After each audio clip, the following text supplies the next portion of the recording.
आज के case studies के इस लेक्चर में बात होगी मेंटेनेंस की। दरअसल पत्नी पति से मेंटेनेंस लेना चाहती थी और पत्नी ने कोर्ट में मेंटेनेंस का केस जैसे ही फाइल किया वैसे ही पति ने ये दावा कर दिया भरी अदालत में। पति ने दावा कर दिया कि ऐसी पत्नी को एक पैसा भी मेंटेनेंस के नाम पर नहीं मिलना चाहिए और पति के दावे को कोर्ट मानते हुए और पत्नी को मेंटेनेंस देने से इनकार कर दिया। तो पति ने ऐसा क्या कह दिया कोर्ट में कि जहां पर कोर्ट ने पति की बात को मान लिया और पत्नी को मेंटेनेंस देने से इनकार कर दिया।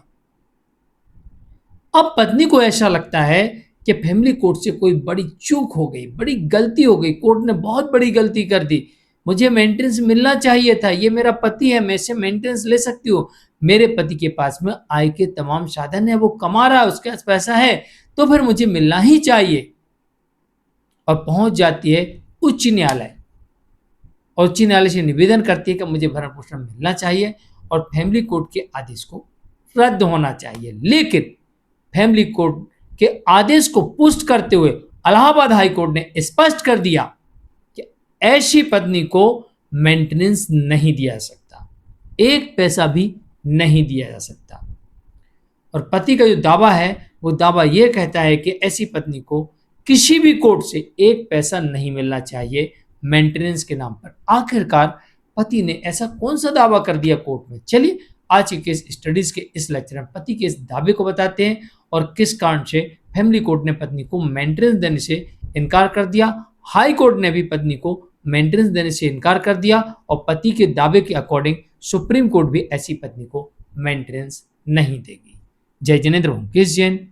वीडियो को लाइक और शेयर कर दीजिए और इस तरह के जजमेंट्स का पैकेज पाने के लिए जिसमें लगभग आपको 200 जजमेंट्स मिलते हैं या अन्य किसी जानकारी के लिए दिए गए नंबर पर आप हमें संपर्क कर सकते हैं। चलिए शुरुआत करते हैं। दरअसल जजमेंट आता है इलाहाबाद हाईकोर्ट की तरफ से और यहां पर पत्नी अपने लिए और बच्चे के लिए मेंटेनेंस की डिमांड करती है।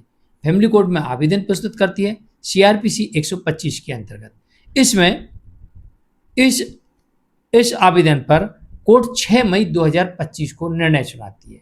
जब इसमें निर्णय सुनाती है तो फैमिली कोर्ट ये कहती है कि बच्चे के लिए तो 3000 दे सकते हैं, लेकिन पत्नी के लिए एक पैसा भी भरण पोषण नहीं दिया जाएगा, क्योंकि पति ने यहाँ पर दावा कर दिया है कि ऐसी पत्नी को मेंटेनेंस नहीं मिलना चाहिए। इस कारण से ऐसी पत्नी को मेंटेनेंस नहीं दे सकते और कोर्ट ने यहाँ पर मेंटेनेंस देने से इनकार कर दिया। अब पति ने क्या दावा किया, चलिए इस तरफ चलते हैं। दरअसल पति ने यहां पर यह दावा किया कि पत्नी ने जब सीआरपीसी 125 का प्रयोग किया तो पति ने यहां पर अपनी तरफ से दावा कर दिया सीआरपीसी 125 के क्लॉज 4 का। अब क्लॉज 4 क्या कहता है? मैं अक्सर कहता हूं भैया पढ़ा करो थोड़ा सा। इसमें स्पष्ट लिखा हुआ है कि जहां पर पत्नी के पास आय के साधन हो या जारता की स्थिति में हो या बिना किसी युक्त कारण के अलग रह रही हो तो ऐसी पत्नी भरण पोषण की हकदार नहीं मानी गई। और बस यहां पर पति का यही दावा काम कर गया और इस आवेदन को स्वीकार करते हुए और पत्नी के आवेदन को कोर्ट ने रिजेक्ट कर दिया। दरअसल यहां पर और सरल शब्दों में चलते हैं। दरअसल यहां पर पति ने कोर्ट से यह कहा कि पत्नी अडल्ट्री में है और उसके पास आय के साधन भी है, यानी पत्नी कमा भी रही है और अडल्ट्री में भी है और ये उसका प्रमाण है।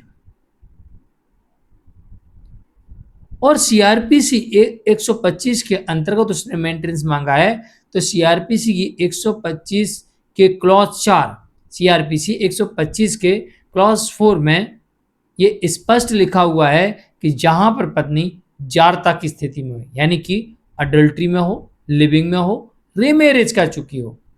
दूसरी तरफ जहां पर पत्नी बिना किसी युक्त कारण के, कोई कारण नहीं है, अपनी मर्जी से अलग रह रही हो या अपने कारणों से अलग रह रही हो, पति के परमिशन के बिना अलग रह रही हो, जहां पर पत्नी के पास में आय के पर्याप्त साधन है, अडल्ट्री भी हो गया, आय के पर्याप्त साधन भी हो गए और बिना किसी युक्त कारण के, वो यानी कि वो अपनी मर्जी से अलग रह रही है, पति की तरफ से कोई गलती नहीं है, तो ऐसी स्थिति में पत्नी को मेंटेनेंस नहीं दिया जा सकता। और यहां पर पति का जो दावा था कोर्ट ने इस दावे को स्वीकार कर लिया और पत्नी के दावे को रिजेक्ट कर दिया। अब पत्नी को ऐसा लगता है कि फैमिली कोर्ट से कोई गलती हो गई, तो पत्नी हाई कोर्ट पहुंचती है और इलाहाबाद हाई कोर्ट इस मामले में ये कहती है कि फैमिली कोर्ट का जो आदेश है बिल्कुल सही है, इसमें किसी प्रकार का हस्तक्षेप करने की आवश्यकता नहीं है और यहाँ से भी पत्नी को भरण पोषण नहीं मिलता। लेकिन बच्चे के मामले में कोर्ट ये कहती है कि जहां पर पति के पास में आय के पर्याप्त साधन है तो बच्चे के लिए और थोड़ा सा भरण पोषण मिलना चाहिए, और यहाँ पर जो 3,000 रुपये महीने बच्चे के लिए भरण पोषण था उसे बढ़ाकर कोर्ट ने 5,000 कर दिया। यानी कुल मिलाकर इस मामले में ये देखा गया कि पति के पास में आय के कितने भी साधन क्यों ना हो, कितने भी पति की कमाई क्यों ना हो, जहां पर पत्नी की इनकम है, जहां पर पत्नी अडल्ट्री में है, तो ऐसे केस में ऐसी पत्नी को मेंटेनेंस नहीं दिया जा सकता। और यहाँ पर यही देखने को मिला कि पत्नी के पास में आय के साधन यानी कि कमा रही है और दूसरी तरफ पत्नी अडल्ट्री में है, तो इस वजह से इस मामले में पत्नी को कोर्ट ने मेंटेनेंस देने से इनकार कर दिया।